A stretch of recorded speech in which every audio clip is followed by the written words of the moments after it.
আসসালামু আলাইকুম। দশম শ্রেণীর শিক্ষার্থীরা, আমি আবির। এখন আমি তোমাদের সাথে রসায়ন খ সেটের প্রশ্নটি নিয়ে আলোচনা করতেছি। যারা এক্সাম দিতেছ খ সেটের মধ্যে তারা খ সেটের এক্সামটি দিবা এবং ক সেটের ভিডিওটি আপলোড দেওয়ার পর তোমরা সবচেয়ে বেশি কমেন্ট করতেছো খ সেটের কোশ্চেনটি আপলোড দেওয়ার জন্য। এজন্য এই দেখো, এটা হচ্ছে তোমাদের রসায়ন, দেখতেই পাচ্ছ পাঞ্জেরি গাইডের খ সেটের যে কোশ্চেনটি আছে সেটা। ঠিক আছে? তো এখন এই কোশ্চেনটা আমি তোমার সাথে আলোচনা করে দিই যেন তোমরা পরীক্ষায় ভালো একটা রেজাল্ট করতে পারো। তো এখন আসো যে খ সেটের যে কোশ্চেনটা সেটার মধ্যে কি আসে তোমাদের দেখো। তো প্রথমত এখানে দেখো একটা চিত্র আসছে। দেখছো এই চিত্রটা তোমরা চিনতে পারতেছো কোন চিত্র? তোমরা যদি বইগুলা একটু হলেও পড়ে থাকো তাহলে এই চিত্রটা কিন্তু তোমরা অবশ্যই চিনতে পারবা।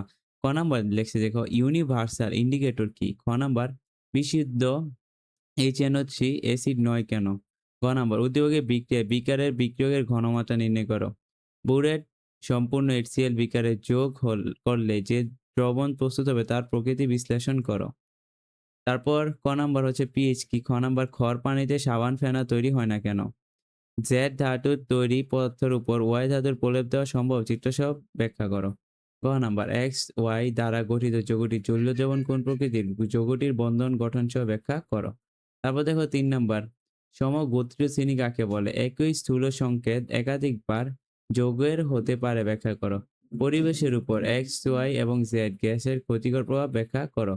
গ নাম্বার, এক্স গ্যাস থেকে আলিয়াম তৈরি করা হয়, বিশ্লেষণ করো। ওকে।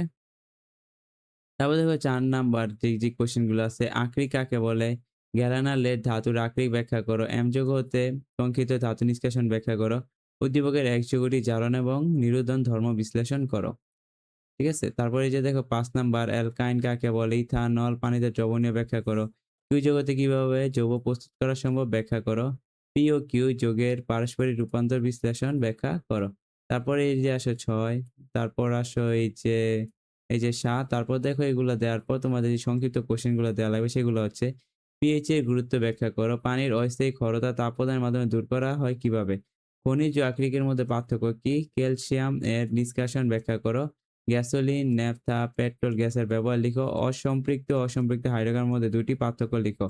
সল্ট হারভেস্টিং বলতে কি বোঝায়? ওকে। তো গাইস, আশা করি তোমরা ভিডিওটা সম্পূর্ণভাবে বুঝতে পারছো।